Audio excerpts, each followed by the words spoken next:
Rent's up 80%. Time to grow up. That's what my mom said. Right in the middle of Thanksgiving dinner. Fork still halfway to my mouth. She didn't say it softly or kindly. She said it like a punchline. And everyone laughed. Except me. My name is Danielle. And from wherever you're watching this, stay with me. Because I have one question.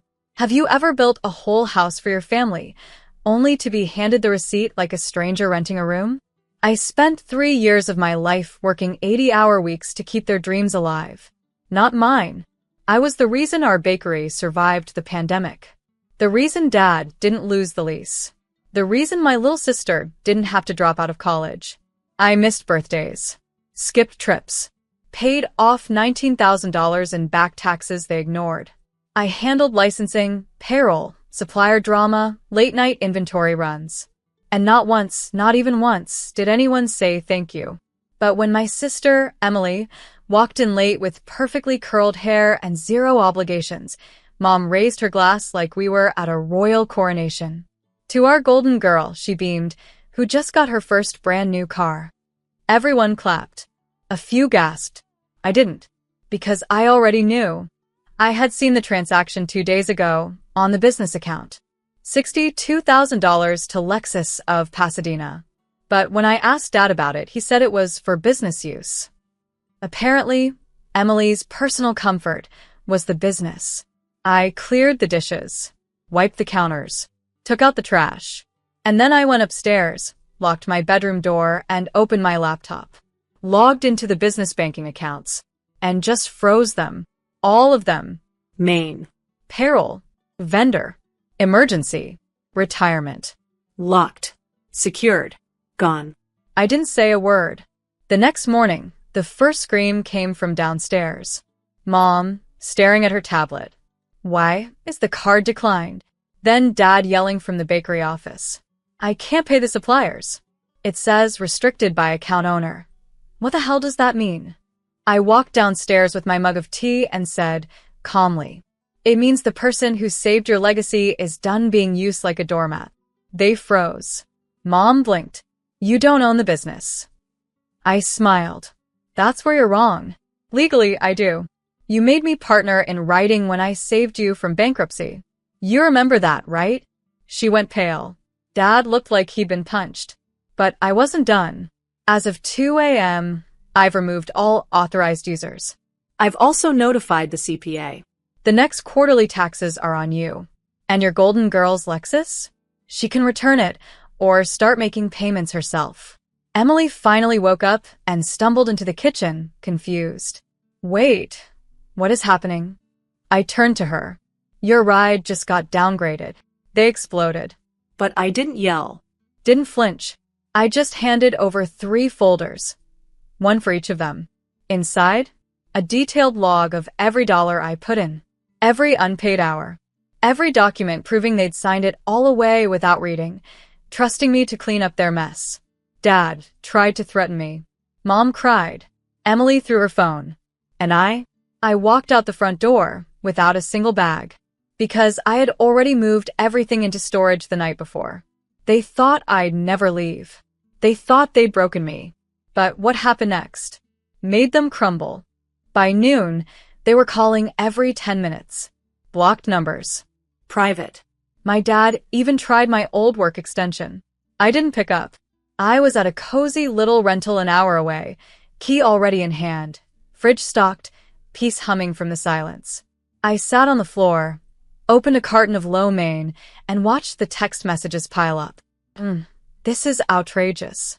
You're punishing your own family? Dad, this is a betrayal. We trusted you. Emily, how dare you make me look stupid? Do you know what people are saying? There it was. Not regret. Not apology. Just image panic. 3 days passed before they realized I wasn't bluffing. That's when the real scrambling began. Vendors started pulling out. Suppliers paused shipments. The business email, which I still had admin access to, was flooded with confusion. One message from a bakery supplier caught my eye. Hi Danielle, we've always loved working with you. Let us know when things are back on track. Until then, we'll hold off. That one stung. because I had loved working with them too. I didn't want the business to fail. I just wanted them to stop treating me like I was the backup plan to their bad decisions. Then came the twist. A letter, delivered by courier. My father's official notice of removal, an attempt to strip me of partnership rights. Except it was laughable, because the documents they signed when I bailed them out couldn't be undone without my consent. He hadn't read the fine print. In exchange for assumption of all outstanding debts, the clause read, Danielle Green shall retain sole veto power over financial decisions and corporate dissolution. They hadn't even bothered to have a lawyer check it. They were too eager for rescue, and I never forgot it. So, I replied with a document of my own. Not from a place of pettiness, but precision. Effective immediately, it read, I'm placing the family business on indefinite hiatus, pending formal audit. All operations are to cease, and no funds may be disbursed from any business account. Attempts to circumvent will be met with legal response. I signed it, notarized, sent it back through the same courier. That night, Emily posted a cryptic Instagram story. Nothing hurts more than betrayal from blood. With a photo of her Lexus parked in front of a repair shop. I didn't respond. Instead, I focused on my own next move. Because while they were busy crying over consequences, I was building something new. I took a meeting with a local cafe chain looking to expand. They needed a general manager. Someone with operations experience. I didn't tell them everything. Just enough. They offered me the job on the spot. Better pay. No family drama. And most importantly, respect. A week after Thanksgiving, I passed by the old bakery on a quiet afternoon. Closed. Lights off. Windows dusty. A sign taped to the door. Closed for renovation. Reopening soon. But I knew the truth. There were no renovations. No reopening. Only silence. The same kind of silence I had lived with every day under their roof, smiling through exhaustion, pushing through burnout, and waiting for them to finally see me. They never did. But now? Now, they were finally seeing something. The consequences of thinking I was disposable. And I had only just begun. They say rock bottom teaches you who people really are. And within 2 weeks of me freezing the accounts, my parents were free-falling. Emily had maxed out her emergency credit card trying to maintain appearances. She posted another cryptic selfie with the caption, Some people forget who gave them their first shoes. I rolled my eyes. Those shoes? I bought them. When she wrecked her first car and Mom cried, You can't let your sister walk to class in old sneakers. So I didn't. I paid. Like I always had. On the 15th day, Dad finally cracked. He called from a blocked number. Danielle, we need to talk. I said nothing. You've made your point, but you're not being fair. You're punishing the whole family. I almost laughed. You punished me for 3 years in silence. I missed holidays. Paid your debts. Watched Emily get luxury while I slept 4 hours a night. I cooked your dinners and signed your checks. And all I got was grow up? At the Thanksgiving table? His voice trembled. You always were the responsible one. I let that hang in the air, then replied. And that's exactly why I walked away.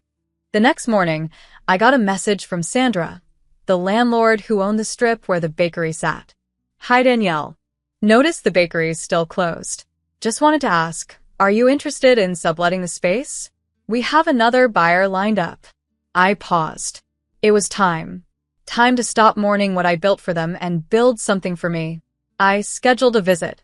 Walked back into that space I had once poured my whole soul into. The scent of cinnamon still clung to the walls. My old mixer was still there. Unplugged. Forgotten. But I stood taller this time. Because this space would no longer carry the weight of unpaid labor and unspoken hurt. That same afternoon, I did something unexpected. I texted Emily.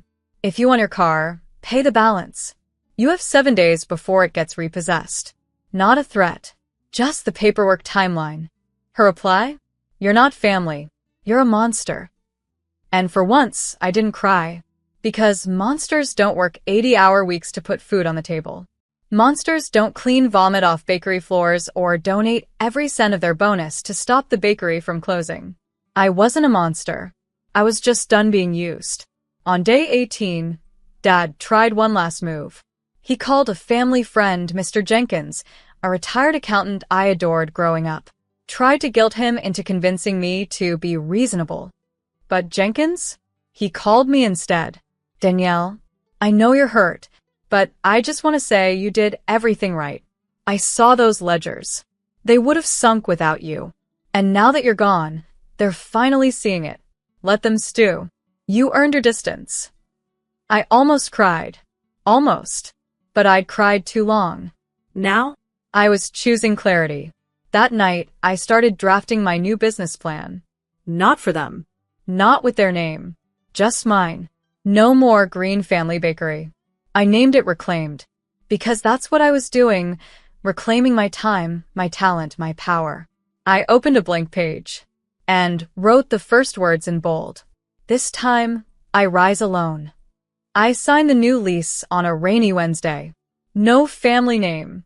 No shared paperwork. No one else's fingerprints. Just mine. The space that once held their dreams, dusty, lifeless, was about to be reborn with something sharper. Something mine. Reclaimed. That's what the sign would say. Simple. Unapologetic. A reminder that even if they threw me away, I never stopped being worth something. My contractor, Mariah, walked the space with me. This used to be a bakery? She asked, stepping over a broken stool. Used to be a war zone, I said. Now it'll be a sanctuary. She smiled. Let's build it. And we did.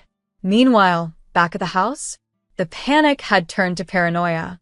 Mom left voicemails every night now, some angry, some pitiful. We didn't mean to hurt you, Danielle. You're still our daughter. But this has gone too far. Dad sent one long message about legacy and how we can fix this. Fix it? No. You don't fix shattered glass by stepping harder. You sweep it out. Start over. And that's exactly what I was doing. 3 weeks into renovations, I finally removed the last relic from the old bakery. A picture of the founding family, framed in gold, hung near the register. I looked at it for a long time. Mom with her perfect pearls. Dad in his apron, proud. Emily posing like she'd ever cleaned a baking sheet. And me. In the corner. Exhausted. Smiling anyway. I took it off the wall, shattered the frame, and left the glass behind. Then I tossed the photo in the dumpster. And didn't look back. Word spread fast in our neighborhood. The family that once acted like royalty had been cut off. Vendors started calling me, asking if I needed anything. Apparently, once people found out I was the one who kept the business alive all those years, the loyalty shifted. One bakery down the block even sent me a congratulations cake when the new signage went up. It said, "To the real boss, welcome back." Then came the press request. A local small business podcast emailed me. We'd love to interview you about your journey, from burnout to boldness. I almost said no. Then I thought about the women watching. The daughters who give everything and get crumbs. The responsible ones who clean up messes while everyone else gets medals. And I said yes. We filmed in the new space, the counters still half-tiled, the espresso machine not even hooked up yet. But when they asked, what changed? I didn't flinch. The moment I realized I wasn't obligated to suffer just because it was called love. I spoke about labor, respect, emotional theft, quiet revenge. The episode went viral. 2 days later, I got a letter, handwritten, from Mom. We watched her interview. I didn't know you felt that way. I'm sorry. You'll always be welcome here. I didn't write back. Because welcome doesn't mean much when you've already been shown the door. Opening day was coming. The air smelled like fresh paint and cardamom. And for the first time, my name wasn't a footnote in someone else's dream. It was the title, the author, the entire damn book. Next to the register, I placed a small plaque, built by the one they underestimated. I opened the doors to Reclaimed on a Saturday morning. There was no ribbon-cutting ceremony. No overpriced PR campaign. No fake family unity selfie posted for likes. Just me, wearing an apron I actually liked, with real sunlight pouring through the windows, not fluorescent ceiling bulbs, not Dad's shadow looming over every tray of croissants. People came. Not because of loyalty to the green name, but because they remembered me. The way I used to remember everyone's coffee orders. The way I made sure every almond loaf was wrapped just right. And maybe, just maybe, because they'd heard what I'd walked away from and were curious what I'd walked into. 2 hours in, Mariah nudged me. Danielle? There's someone outside. I looked up. It was Emily. Standing there in a $1,200 coat she probably hadn't finished paying off. Her makeup perfect. Her pride cracked. She walked in, ignoring the people browsing the pastry shelf, and stared me down like she owned oxygen. You really did it, she said. Yeah, I replied, turning to wipe down the counter. I really did. You could have helped us. Mom's been crying every night. She cried when I bought you those tires, too. Didn't stop her from laughing when they gave you the Lexus. Emily crossed her arms. You're really going to punish all of us forever? I looked her dead in the eye. I'm not punishing anyone. I'm just not volunteering for your games anymore. You're making us look bad. No. You did that. I'm just not covering it up anymore. She left in silence, but not before pausing at the tip jar. She looked at the sign taped to it. Tips go to the woman who used to clean the ovens and cry in them. She didn't drop in $1. Didn't need to. Her silence was enough. That night, I stayed late. Alone. Counting receipts, wiping counters, sipping cold chamomile tea. And for the first time in years, I didn't feel empty. Didn't feel like I had to chase their approval. I wasn't the villain. I was the survivor. The builder. The woman who rebuilt her world brick by damn brick, while the people who broke her sat at home wondering why their meal ticket stopped delivering. The next morning, I got a message from an old high school friend, Monica. She said, Danielle, I saw your bakery. And your interview. I cried. I've been stuck helping my family run our restaurant for 6 years. No pay, no life. But you made me believe there's another way. Thank you. That message? Worth more than every fake. We're proud of you, I ever begged my family to say. 3 weeks into opening, I found a letter in the mail. Official envelope. Legal watermark. It was from the Green Family Corporation. Inside, a desperate attempt to negotiate. Shared branding rights. Joint ownership. Restoring legacy. I smiled. They still didn't get it. This wasn't about legacy. This was about liberation.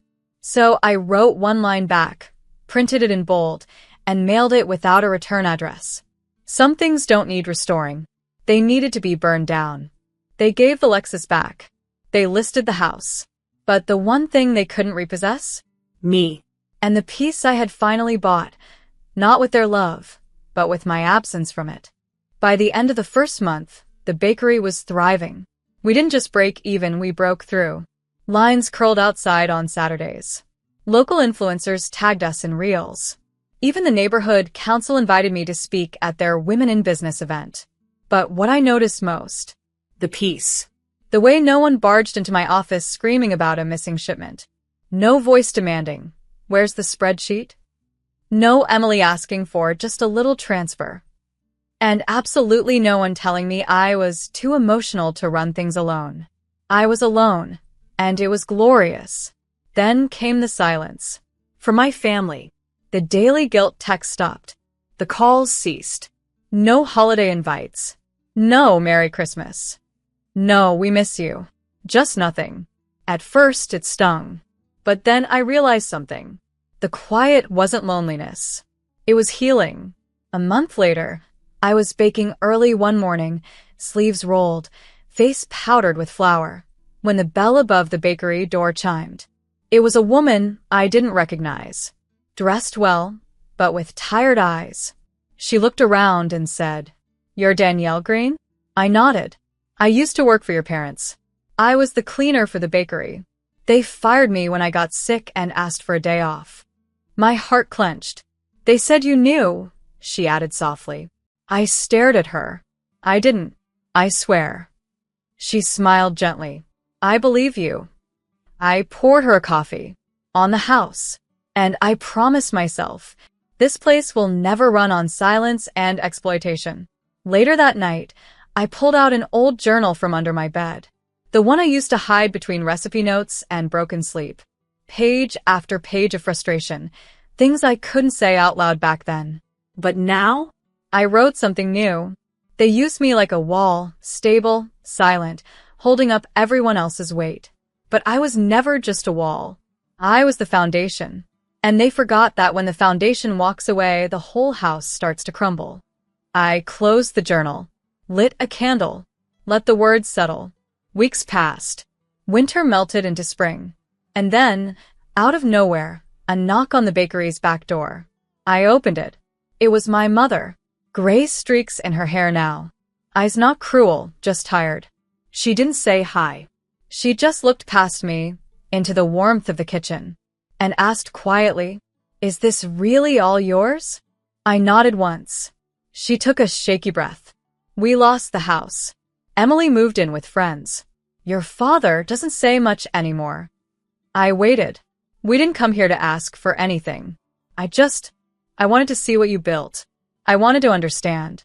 I stepped outside, shut the door behind me, and faced her. "Understand what, exactly?" "How we lost you." I looked her dead in the eyes. "You didn't lose me.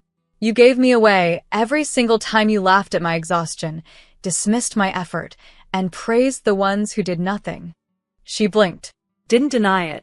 Didn't cry. Didn't beg. Just nodded. "I'm sorry." I nodded back. "But I didn't say I forgive you. Because sometimes silence is more powerful. Sometimes the absence of "it's okay" is what makes the apology matter." She turned and walked away. Didn't look back. And I walked back inside, flipped the open sign to face the street, and greeted my next customer with a smile that was mine, not earned through someone else's approval. One morning, an old customer from the Green family bakery days stepped inside. She looked around like she wasn't sure if she was allowed to be impressed. "Didn't this place used to be?" I smiled. "It used to be theirs.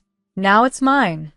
She walked up slowly, like she needed to feel it for herself. "Funny. It even smells different." Because it was.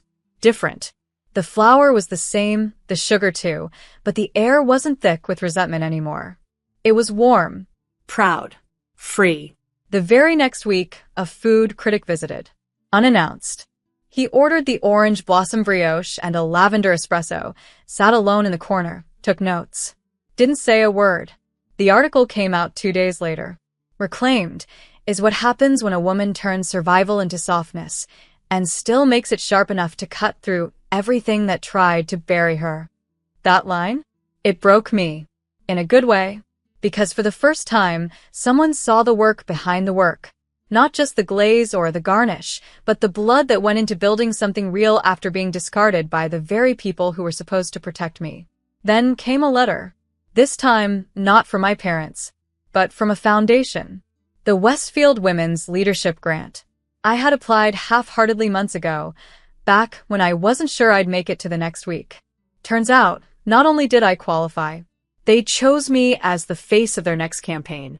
At the photo shoot, the director asked me to bring something personal. I brought the flower-stained apron with my initials stitched inside, a gift I once made myself when no one remembered my birthday. She took one look at it and said, "That's your cover shot. Not the new one with branding. Not something flashy. Just me, worn and real and rising." That same night, I passed by the old house. Not on purpose. Just one of those moments where the GPS rerouted me through memory lane.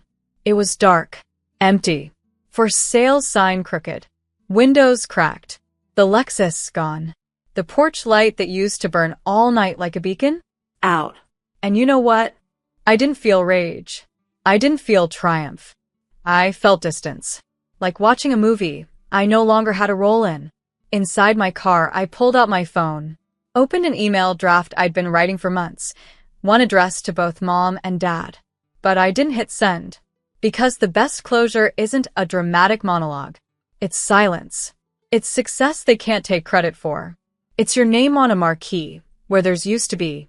And knowing you didn't inherit it, you earned it. One last twist, though. An offer. From a publishing house. They'd read the interview, visited the bakery, tasted the story in every bite. We want you to write your story. A book. Title it whatever you want. I didn't hesitate. I typed 2 words. Reclaimed. The taste of my own name. That night, I sat by the bakery window after closing. No customers. No orders. Just me, holding a cup of tea with both hands, staring at the sign glowing softly on the glass. My reflection looked back at me. Not the exhausted girl from the Thanksgiving table. Not the ghost who floated through the family shadow. But a woman who finally tasted what she'd been missing. Respect. Peace. Her damn self. 6 months after opening, Reclaimed wasn't just a bakery anymore. It was a movement. College students came in just to sit near the open kitchen, hoping some of the quiet strength in the air would stick to their skin. Local papers started calling it a healing house built with flour and fire. But the part that got me? The letters. Dozens of them. From women who'd been silenced, sidelined, used. They wrote things like, I left my parents' house yesterday after reading your article. My sister never apologized, but I forgave myself. Because of you. I started my own candle business.